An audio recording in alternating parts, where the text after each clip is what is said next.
Welcome back, everyone. My name is Patrick. You're watching the Oilers Rundown.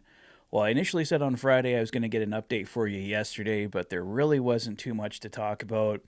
Game 1 of the Young Stars tournament wasn't too overly exciting. Game 2, a little bit better, and we'll cover both of those games in the update today, but there was also another update last night that got Oil Country pretty excited.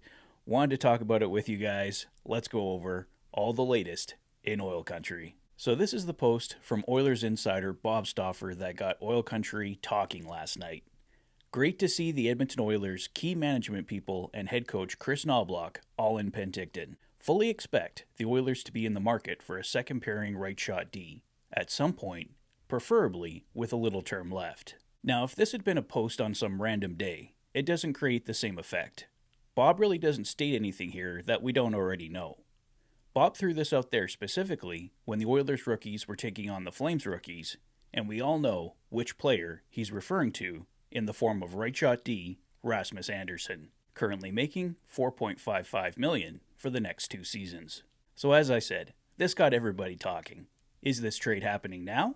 Why is Bob mentioning this at this exact moment? And the most likely answer is, of course, that Bob is having some fun at our expense. No doubt, Bob is pointing towards Rasmus Anderson, and he's an excellent target to go after. But right now, I just can't see how the Oilers can do it.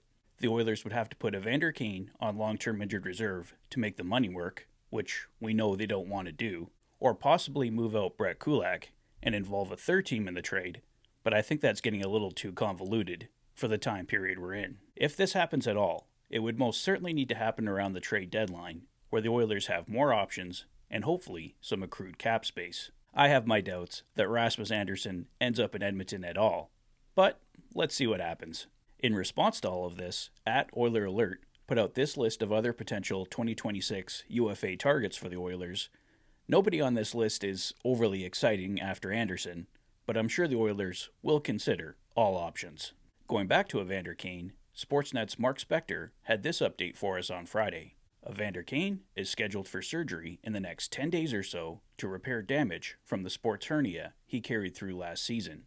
Post-surgery prognosis would shed light on the recovery period and, of course, how Oilers will approach their salary cap. So that's our time frame for the next Evander Kane update, and with some uncertainty still on how long he'd be out for, that would complicate any potential trades as well. Switching focus now to the Young Stars Classic, Oilers fans have had to look at this tournament on an individual basis rather than an overall basis to this point. The Oilers have lost both games so far and have a total of 1 goal. But like I said, there have been some key individual victories. Goaltenders Nathaniel Day and Connor Unger were both excellent. As Bob Stauffer notes, Max Wanner and Connor Clattenburg have been standouts, and Matt Savoy delivered a strong performance last night. I've also seen a lot of praise going William Nichols' way.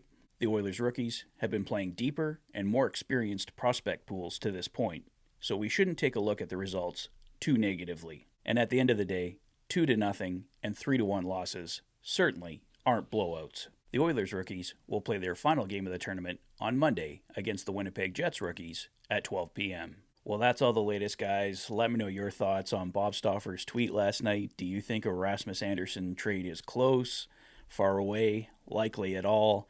What are your thoughts so far on the Young Stars Classic? Let me know all your thoughts in the comment section below.